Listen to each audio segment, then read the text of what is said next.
Olá pessoal, boa tarde. Vamos para a nossa segunda live do dia com a convidada especial. Boa tarde, Eduardo, Fernanda. Sejam bem-vindos à nossa live sobre o mercado corporativo. Vamos lá.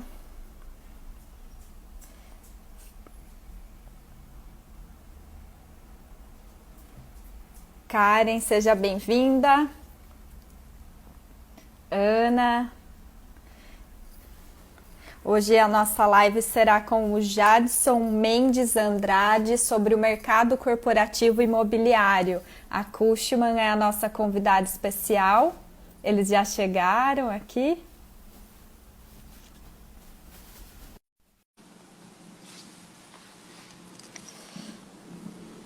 Fernanda, Renato, sejam bem-vindos. Olá, boa tarde. Jadson. Tudo bem? Tudo bem?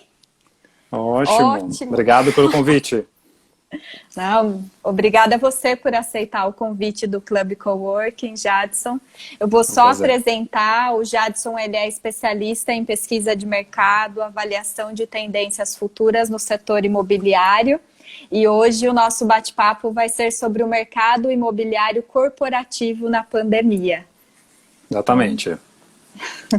Bom, estamos aqui disponíveis para tirar todas as dúvidas aí também de todos que estão assistindo a live. Obviamente do impacto, né? Está todo mundo falando desde projeções de macroeconomia, dos impactos que está acontecendo hoje na economia, desde o nosso mercado de real estate, né? Onde a gente monitora mensalmente todo o mercado de escritórios, mercado logístico também, shopping centers, são tipologias que estão no nosso dia a dia e que a Cushman ela atua desde da parte de facilities, da parte de gerenciamento de projetos, de avaliação imobiliária, de transação de compra, venda, alocação e a área de pesquisa também, né, para gerar os relatórios para as pessoas de mercado, os investidores, ocupantes, desenvolvedores, estarem antenados, né? Então, esse é o nosso papel, estamos aqui para tirar todas as dúvidas possíveis. Ótimo. Vamos lá. Queria que você falasse um pouco, né, com relação à pandemia. Não tem possibilidade de traçarmos cenários e entender, mas o que, a partir do estudo que vocês desenvolveram nesse sentido, que vocês podem falar para a gente? Perfeito.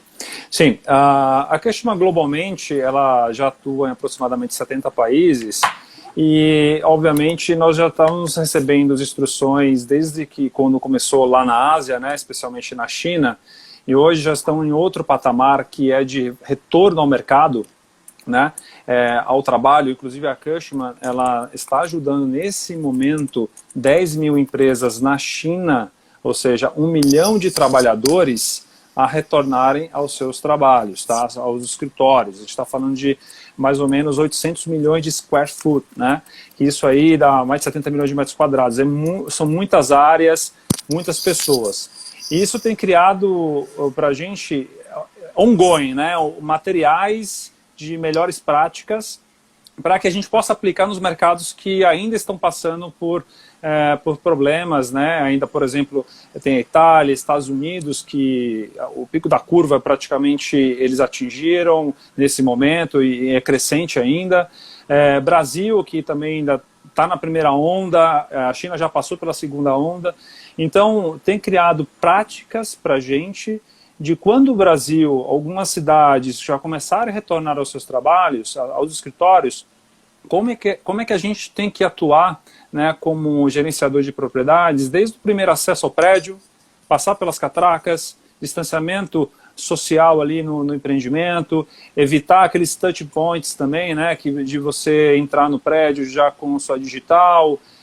O que a gente consegue fazer? Então, na Ásia, nesse momento, está se passando por isso, né?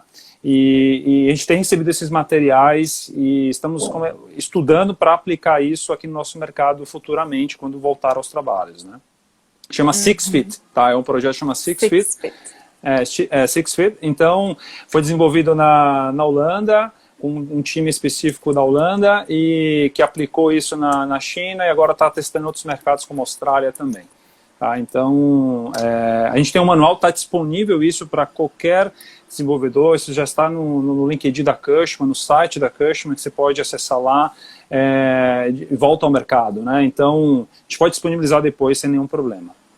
Ai, muito obrigada. Aí quem quiser baixar esse material, onde tem acesso? No perfil do Instagram ou no site de vocês? Tanto no site como no perfil do LinkedIn, por exemplo. Nós vamos disponibilizar isso no Instagram também. No site da Cushman a gente tem já criamos até um site sobre o Covid, de todos os materiais que são gerados no mundo inteiro, das áreas de pesquisa, estão disponíveis ali. Eu quero saber como está hoje as medidas tomadas pelo governo na Itália e como o mercado de real estate está respondendo na Itália, nos Estados Unidos, no Brasil, na China. Então, nós consolidamos isso só no landing page para que os clientes possam acessar lá de forma concentrada ali, né, as informações. Entendeu? Inclusive, para quem está nos assistindo, eu vou compartilhar então no link da bio aqui do Instagram do Club Coworking, eu vou colocar o link dessa landing page para quem quiser acessar esse material. Nós temos uma pergunta aqui, Jadson, da Fernanda. Ótimo. Ela pergunta como imagina que será o futuro do trabalho corporativo, e uma outra pergunta da Mari é como você acredita que vai ficar o mercado imobiliário depois da pandemia? São perguntas similares. Similares, né? Bom, vamos lá. O mercado de real estate é um mercado que ele atua de forma... O ciclo é mais longo, tá? É diferente bolsa de valores, né? Diferente de mercado de varejo, que tem uma reação mais rápida a impactos da economia. Real estate você tem contratos de longo prazo, de 5, 10 anos, 15 anos, quando a gente fala dos BTS, o Build to Suit, né? Feito sob medida alguns empreendimentos, principalmente logísticos. Então, numa situação como essa, os contratos eles são de longo prazo.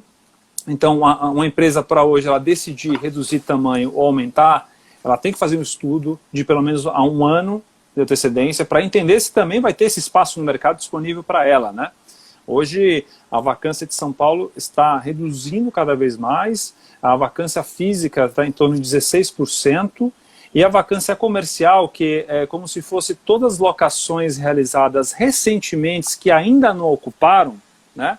Que ainda vão ocupar com as obras que ainda estão em andamento, de adaptação para ocupar esses espaços, a vacância de São Paulo de prédios corporativos classe A é de 11%. Então, assim, já é muito baixo para uma empresa de 3, 4 mil metros, por exemplo, hoje sair, eu quero ir para a Faria Lima, onde a vacância é 9% hoje, quero ir para a Faria Lima, mas ela já vai ter dificuldade de encontrar espaços maiores ali, né? Então, eu tenho que estudar outras regiões. Então, como o mercado tem um ciclo mais lento, então, por mais que estamos passando nesse momento hoje, as empresas precisam observar daqui a 2, 3 anos, 5 anos, né? Então, muitas vezes elas podem tentar conversar com o proprietário de uma flexibilização nesse período do Covid, a questão de bom senso entre os dois, né? Entre os dois lados. Empresas que estão sofrendo realmente impactos e que conseguiria ou ter uma redução do aluguel nesse período de 3, 4 meses, ou alguns casos de esse valor que deu de desconto retornar no final do contrato. Então, não existe hoje um padrão. Hoje está todo mundo aprendendo o que está acontecendo. São vários setores que estão sendo impactados, outros não, que também vão tentar uma oportunidade de renegociar. Mas o ideal é renegociar alguma coisa que realmente você está sofrendo impacto, que seja um ganha-ganha para os dois lados, né? E aí tem um outro ponto, né, que surgiu bastante, eu acho que é umas grandes discussões recentes, é a questão do home office, né? Hoje as empresas... Até uma pergunta aqui do Maurício, se a vacância vai aumentar com o conceito de home office. Essa é uma pergunta, inclusive a gente vai soltar em primeira mão na próxima semana, no início da outra, uma pesquisa que nós fizemos com tomadores de decisão.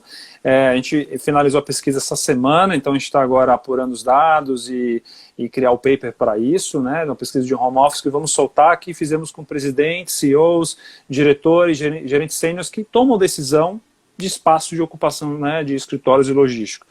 Então vai ser muito importante ter essa visão deles, de empresas que, primeiro, já tinha esse plano de home office, estava na gaveta, porque são empresas mais conservadoras, entende que não há uma produtividade, né, se você está em casa e deveria estar no escritório. Outras que já pensa nisso mesmo, eu quero, pela qualidade, né, de vida, de você não pegar 2 horas de transporte, 1h30, enfim, ganhar tempo com isso. Então a gente fez essa pesquisa, foi muito satisfatório.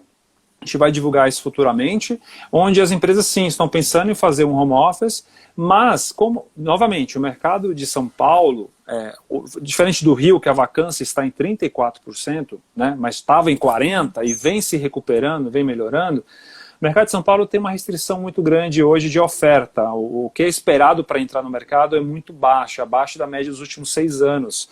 Então, por mais que algumas empresas devolvam espaço nesse curto espaço, quem tem contrato vencendo agora, né? Porque são contratos longos, como eu disse.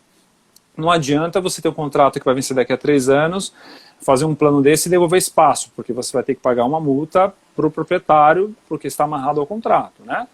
Mas utilizar o home office como um pulmão ali para aquela empresa, antes de aumentar a área ou diminuir a área, enfim. É uma forma. Acho que saiu o seu vídeo aí. Eu estava tentando ler os comentários aqui para ver se tinha alguma pergunta. Não, Bati na tela, gente. Então, sim, é uma tendência. Eu acho que nós analisando, fundamentando o que nós pesquisamos, algumas empresas pretendem sim reduzir a área nessa pesquisa, né? Elas informaram isso. Mas só que o mercado de São Paulo é dinâmico, vai absorver essa área, entendeu? Porque agora, nesse momento de pandemia, tem empresas de tecnologia crescendo, empresas de saúde crescendo, né? Então, ao mesmo tempo que eles vão devolver, vai ter absorção. Então, porque a oferta está bem restrita. Esse é um ponto. E a tendência também é as pessoas, né, as grandes empresas, para redução de custos, elas migrarem para os espaços de coworking como uma alternativa, né, realocando parte da equipe em trabalho home office e outra parte, né, em espaços de coworking. O coworking, ele é um braço muito importante, espaços flexíveis no geral, né, é um braço muito importante, principalmente é um pulmão para o proprietário do prédio e também para os inquilinos, no sentido de, por exemplo, você está hoje num edifício de 20 mil metros quadrados, onde a vacância é muito baixa, e aí você tem lá 10% do edifício que é ocupado por uma empresa de coworking, por exemplo, como a Virtual Office. Então, o que acontece? Se eu sou uma empresa, um inquilino dentro desse prédio, eu preciso crescer, porque eu ganhei um projeto agora recentemente e eu não sei se esse projeto vai ser renegociado, se eu vou estender por mais alguns anos.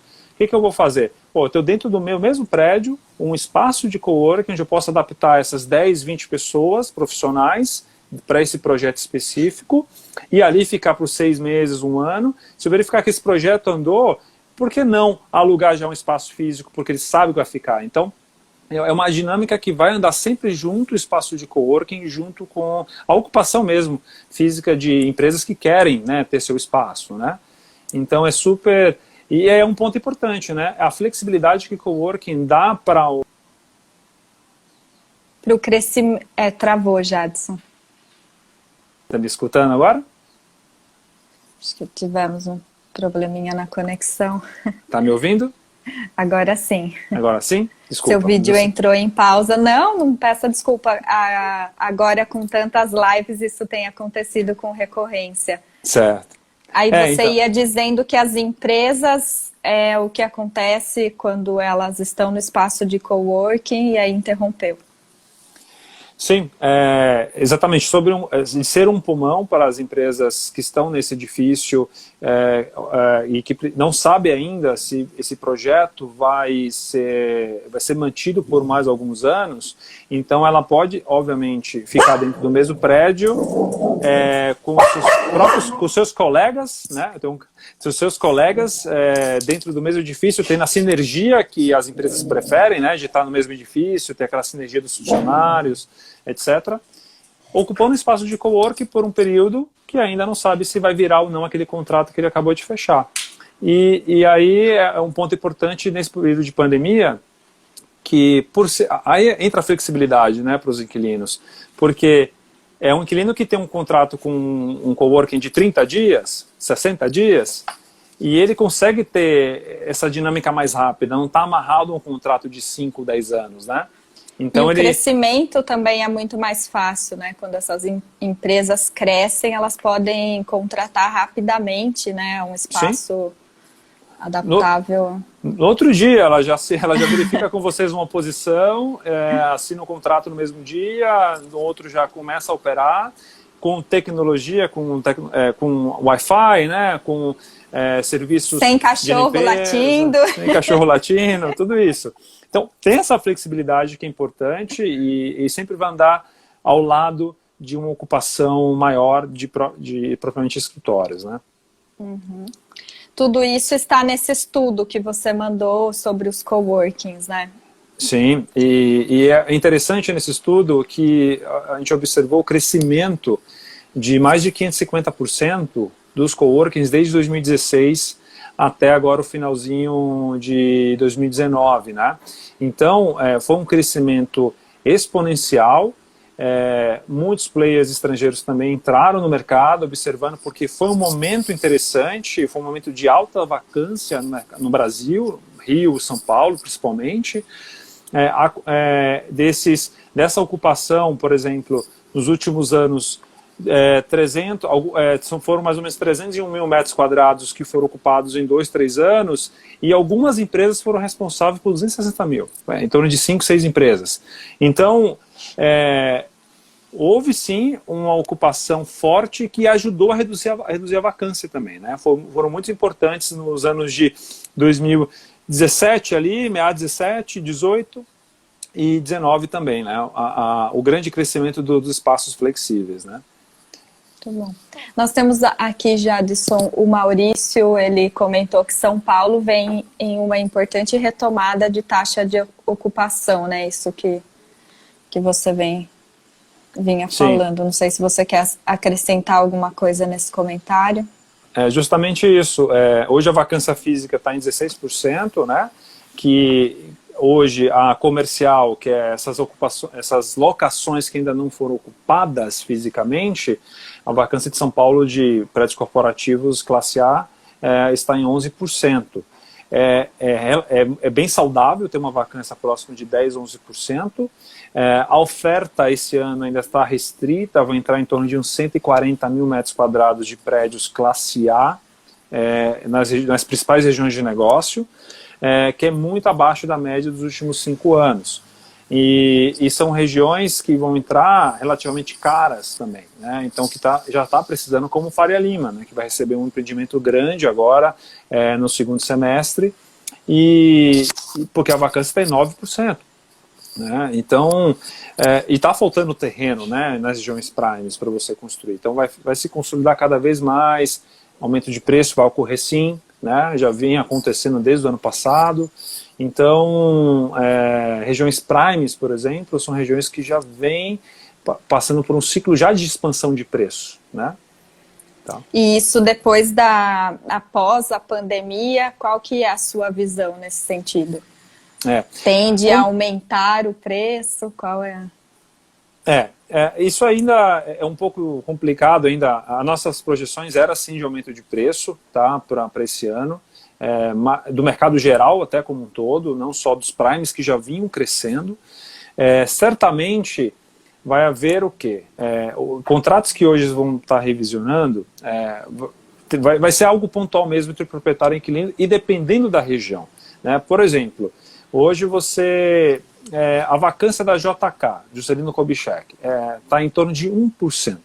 Você tem um inquilino lá que ocupa 5 mil metros quadrados. E ele gosta daquela região, ele quer ficar naquela região. E o proprietário, numa negociação, fala, não, preciso aumentar, preciso reaver o IPCA ou o IGPM, enfim, depende do indicador, o index que ele quer utilizar, o indexador. Não tem para onde ele ir, entendeu? Então, é uma situação, a não ser que ele vá para uma região mais longe.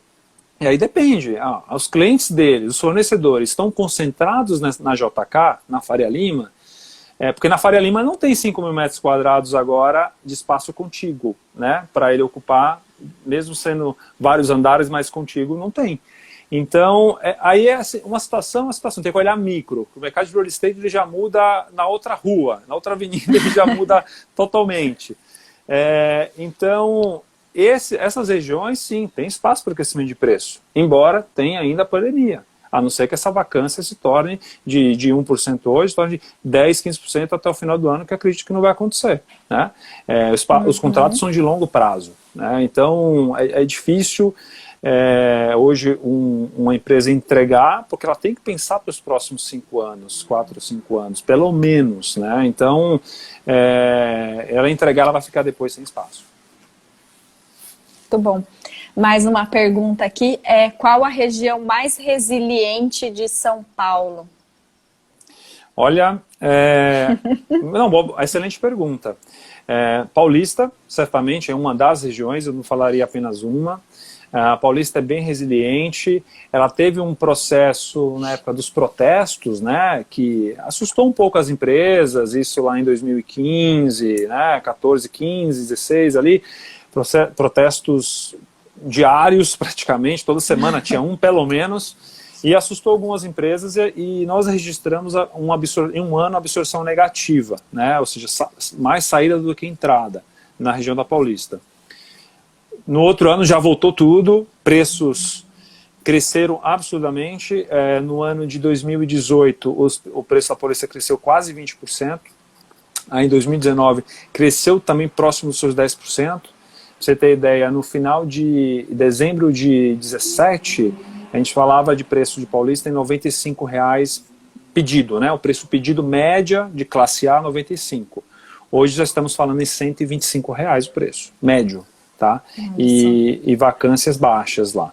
E Faria Lima, ela passou por um momento porque entregou bastante empreendimentos também, alguns anos atrás, e pegou o momento exatamente da crise, né? Lembrando que a gente está saindo de um momento de crise, mas é uma região resiliente também, tá?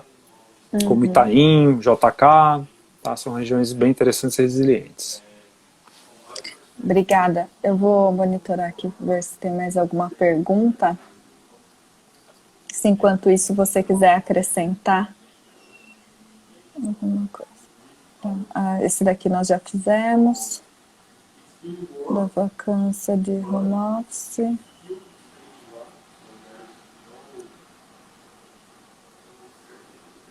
Acho que é só isso. Sim. Não. Não, sem problemas. A gente está aqui disponível para tirar todas as dúvidas. E lembrando, né, agora, como o fechamento do nosso mercado foi até o finalzinho foi março, né? Então, março, o lockdown, digamos, oficial, em São Paulo, pelo menos, foi na semana lá do dia 17. Então, não se refletiu muito no mercado imobiliário, foi difícil capturar alguma coisa, né? Capturamos, sim, algumas obras, inquilinos que locaram, estavam fazendo adaptação para ocupar e não ocupou em março porque teve que parar a obra pelo distanciamento social, né? Nós fizemos uma pesquisa recente que também vamos publicar, que é o monitoramento da atividade construtiva corporativa em São Paulo. O resultado foi muito bom. A gente observou que das 24 obras que nós temos em andamento, tá, de corporativo de classe A em São Paulo, 90% delas continuam com prazo de entrega da obra não alterado, tá? Algumas tiveram sim impacto, metade delas teve algum impacto, né? Um impacto no sentido de ter parado no início do lockdown e retornou depois de 3 semanas. Né, as obras. Algumas reduziram os funcionários da obra porque alguns são de risco. Apresenta risco para contaminação.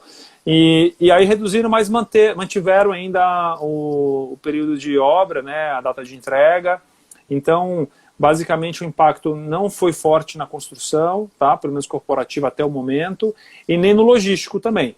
No logístico, a gente teve mais de 60% dos casos que não teve nenhum impacto, tá, e que vão entregar dentro do prazo. Ok, muito bem. Não sei se você gostaria de acrescentar algo para quem tem intenção de adquirir um imóvel dentro de pouco tempo, né, um imóvel corporativo, alguma dica, insight para a gente encerrar, que eu acredito que não tem mais perguntas. Não, sim, o ideal é sempre estar bem assessorado, né? Por exemplo, eu identifiquei um imóvel que eu quero ser proprietário e alugar, ganhar renda com isso. Eu acho que é legal procurar a Cushman, ela está disponível para isso, porque não só a gente analisa todo o mercado e a gente traz as regiões que têm oportunidades, mas também a negociação com o proprietário, com o atual proprietário, pode ser desgastante, né? Tanto do próprio do inquilino mesmo, que quer renegociar seu contrato, ou do proprietário que quer atuar de uma forma mais profissional, de ter profissionais ali negociando seus contratos de locação para cima, né, ou inquilino pedindo para baixo, ou até mesmo na questão de realizar seus projetos, gerenciamento dos seus projetos de obra, né, que a gente também executa. Então, acho que é muito importante nesse momento procurar sempre a ajuda de um profissional, uma consultoria como a gente, não só vendendo peixe, mas é a realidade. Porque há um desgaste, sim, numa negociação, então a gente evita isso, a gente tem algumas portas, acesso já a esses players diariamente por algum motivo, seja serviço de gerenciamento de propriedade, facilities, ou venda, ou locação, né? Então, quando for procurar, é importante analisar para pagar o preço ideal de mercado. Não falo o preço caro nem mais barato, é o preço que o mercado hoje está praticando, né? Ótimo. Tá? Só reforçando para quem nos assistiu, o link para esse estudo que você comentou, né? Se você pode só reforçar, eu esqueci o nome, que é para retomada com as medidas de cada imóvel. Sim, eu posso. Sim, nós temos dentro da do site da Cushman, o Wakefield, né, do Global, já vai ter, já na primeira página, a parte de acesso ao landing page do Covid, né? E lá já vai ter uma série de materiais produzidos, inclusive nós estamos agora, nesse momento, produzindo impactos do Covid no mercado imobiliário Latin America, né? Então, nós vamos soltar isso são insights de cada país sobre o que teve de impacto na política fiscal, monetária, regulatória e impacto imobiliário, né? Então, a gente está em construção isso, nesse momento, já está praticamente pronto, a gente só vai agora consolidar os dados e gerar esse conteúdo e postar também lá no site. Tá? Esse material da flexibilização, das medidas de retomada no espaço de trabalho também se encontra nesse mesmo local? Sim, chama Recovery Readiness. Okay. How to Guide for Reopening Your Workplace. Então, aqui alguém colocou para nós o link. Isso. E eu vou deixar também disponível na bio aqui do Instagram para quem quiser acessar esse material. Exatamente. Então, qualquer dúvida, por favor, nos contate, a gente explica um pouco melhor o material e estamos disponíveis. Gostaria de agradecer novamente, Jadson, pela participação, a disponibilidade de vocês em aceitar o nosso convite e agradecer a parceria sempre. Contem conosco. Obrigado a você. Um abraço. Até a próxima. Um abraço. Tchau, tchau.